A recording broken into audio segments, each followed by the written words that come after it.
In the field of communication studies, the scholar most identified with the concept of identification is Kenneth Burke. He is the individual that has had a major influence in the study of persuasive speaking today. Burke argued that all compelling speech is established on the basis of identification, and identification is one of the most basic goals of all public speaking. His idea is that speaking successfully to an audience requires speakers to communicate they are fundamentally like the audience in some way. You do this by identification, which involves the speaker giving a reference to something commonly shared between the speaker and the audience to show their connection to each other. Identifying with your audience is only part of the challenge that you'll have when giving a public speaking engagement. You also have to know something about the audience's beliefs, attitudes, and values. Social psychiatrist Milton Rokeach said that what an audience hears is filtered through their system of understanding the world, and that this system is made up of three basic elements: their beliefs, attitudes, and values. For Rokeach, beliefs are the ideas we have about reality. He believed that beliefs vary in strength. Some beliefs are relatively inconsequential to us, while others are more central. The important point for Rokeach is that some beliefs matter to us more than others, and the more they matter, the harder they are for us to change. For example, the belief that pajamas should match bed sheets, that's an easy belief to change, but it would be hard to change the belief that the sun doesn't set in the west. Beliefs are the basic building blocks to a person's self. These basic beliefs can cluster together and form an attitude, which Rokeach defines as a group of beliefs that form around a common object and predispose behavior. Simple beliefs tend to function as truth. Attitudes, however, clump beliefs together with feelings, which serve as the glue of attitudes. Attitudes can vary from person to person, but one thing we know for certain is that attitudes couple emotions to beliefs, and that is why they are so strong. The most important component of Rokeach's model are values. Values are the core beliefs of an individual and are the hardest to change. Rokeach argues that values come in two different types: terminal values and instrumental values. Terminal values are things like life goals or ends towards which we live, freedom, family security, happiness, and equality. Instrumental values guide us in our daily lives and usually toward the achievement of our terminal values. Audience disposition is how the audience feels about you, your topic, and the occasion that you're speaking for. So, for example, if the audience doesn't know anything about your topic, you can justify for your listeners why they should listen. You can present the material in an easy to understand way, and you could also consider using visual aids with the presentation. Things you shouldn't do are move through the speech quickly or used specialized language in the speech. For example, if you're a doctor speaking to non-doctors, you wouldn't want to use doctor jargon, but if you were a doctor speaking to doctors, it would be okay. If the audience loves you or the topic, reinforce existing attitudes towards you or the topic. Be good-natured and stress commonalities between you and the audience. Don't assume that you don't need to explain why you're speaking or that you don't need to speak in detail about the topic. Just because the audience is positively disposed toward you or the topic doesn't mean you can cut corners when creating your speech. When the audience hates you or the topic you're speaking about, you have a hostile audience. You can attempt to identify common attitudes and values and build from those with your audience. Be careful not to point out similarities between yourself and the audience. Also, don't directly challenge beliefs, attitudes, or values against you or the topic or insult your audience by saying that they are wrong. If your audience is captive, you should make a speech short, tell lively stories, and use vivid illustrations. An audience is captive, for example, a classroom, students that have to attend a speech, workers that might be forced to listen to a presentation. So you want to make your speech as short as possible. Don't assume the audience is willing to participate in activities or be motivated to change their beliefs, attitudes, values, or behaviors. If your audience is mobile, so like they're moving, for example, like on a sidewalk, simplify for your audience. Be energetic, move around so that you invite interest from the people walking by. Don't deliver a long message. Don't use complicated language, and do not stay in one place. It's best to move around. Another example is if the audience is up way too early. In this instance, you should arrange for coffee to be served. If possible, donuts are also a plus. Don't scream loudly or brag about how much sleep you got the night before. Keep in mind that you'll need to tell an interesting story to keep the attention of your audience. Next, we're going to talk about some things you should do before you actually start figuring out and writing out your speech. When coming up with a speech topic, your task will be much easier if you're able to answer 3 basic questions. What is the speaking situation? What topics are interesting and relevant to me, so to you? And what topics will be interesting and relevant to your audience? You also want to consider the speech situation. So why are you giving the speech? What speech constraints do you have? For example, what location is it in? What are the audience demographics to make sure the topic will be interesting to them? You should also consider body chemistry, and even unconscious thoughts will influence what we find interesting or relevant as listeners and speakers. When picking a speech topic, you should have a strong feeling about it, whether it's positive or negative.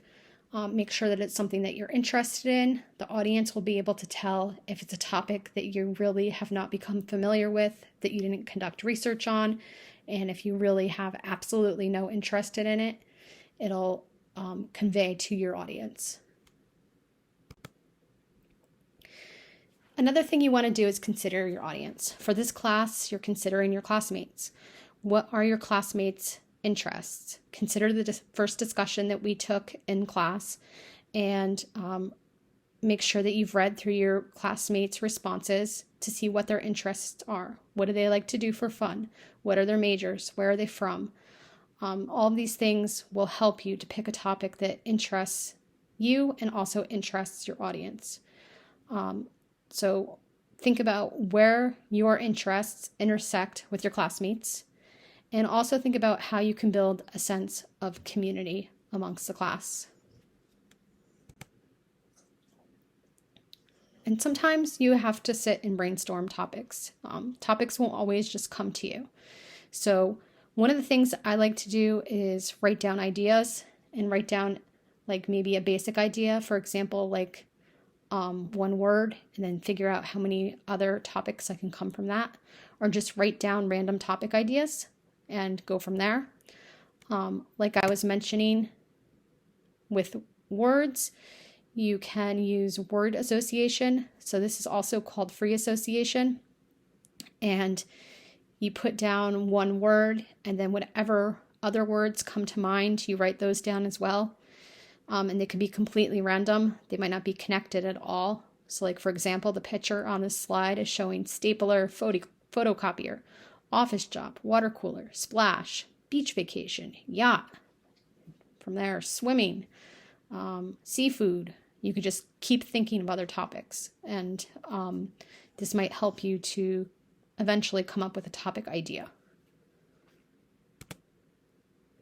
Another way is concept mapping. So this is where you draw a circle and you label it with your initial concept. So I'm going to use the word beach. So say if I put beach in my center circle, I'm going to draw more circles around that circle with lines attaching it. and label those with related concepts. So beach erosion, manatees, sea life, fishing, yachts, all those topics come to mind as soon as I think the word beach. Sharks, beach combing. So you could see a bunch of different ideas related to the original topic come to mind.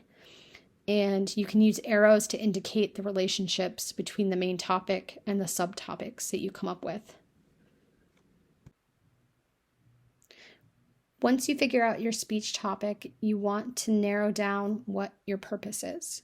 So there's 3 general things that might be the purpose of your speech.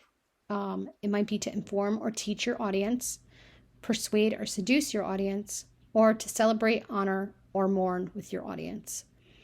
You should write a specific purpose statement. This is a single sentence, often beginning with the word to, that explains the specific topic and the goal of your presentation.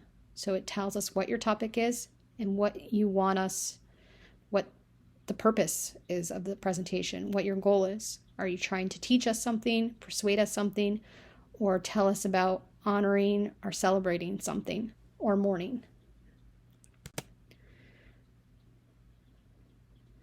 So here's an example on a speech to inform. You are a member of a reading and discussion group made up of thoughtful people, many of whom also love to cook and learn about food. It's your turn to prepare a short presentation on a topic that interests you. You decide to inform your group about the many different things that you can do with salt. So your specific purpose statement would be to inform a small audience of food enthusiasts what the little-known properties of salt are. Another topic that's on the same topic of salt, your purpose might be to persuade. In this situation, you're a nutritionist who is speaking to a retirement community about the health effects of salt. Because people who are 50 and older should be mindful of their salt intake to prevent high blood pressure, you elect to focus on salt content in foods that is normally hidden or not widely known. So your specific purpose statement would be to persuade senior citizens to use less salt, to be more conscious of their salt consumption, and to be aware of the hidden sources of salt. The final category is to celebrate. So, for example, the setting is a going away party for a good friend who is moving to Canada. You prepare a toast in which you discuss the tradition of throwing salt over your shoulder for good luck. At the end of your speech, you invite the other party guests to grab a pinch of salt to throw over their shoulders in order to wish your friend good luck. So the purpose statement for this speech is to bring the community together by wishing a friend safe travels while explaining a good luck ritual involving salt. After you figure out your purpose of your speech and create a purpose statement, you'll create a thesis statement. This could overlap with the speech purpose, but it is written out, and it's usually a single sentence or a central idea. So good rule of thumb, your thesis differs from your purpose in one important way. The thesis statement is what you will actually say in your speech. The purpose helps you to start your speech, and you will keep your purpose statement to yourself. So I'm going to provide you with some examples. The first example that I'm going to use is if you were giving an informative speech. You already created the purpose statement to inform a small audience of food enthusiasts about the little-known properties of salt. So the thesis statement, which is what you would tell your audience, could be, for decades people have thought about salt as a seasoning. However, you can use salt in ways that you may never have thought of before. If you're going to persuade your audience, you already have your purpose statement to persuade senior citizens to use less salt, to be more conscious of their salt consumption, and be aware of hidden sources of salt. Your thesis statement could read, many people are not aware that salt is hidden in our diets and can be found in foods that we would never suspect. By explaining where salt hides in our food, I hope to show you how to consume less salt, for good health and a long life. And finally, if you're giving a speech to celebrate, our purpose statement was to bring the community together by wishing a friend safe travels while explaining a good luck ritual involving salt. So your thesis statement could be, let's send Sandra on her Canadian adventure by enacting an ancient tradition, throwing salt over our shoulders for good luck.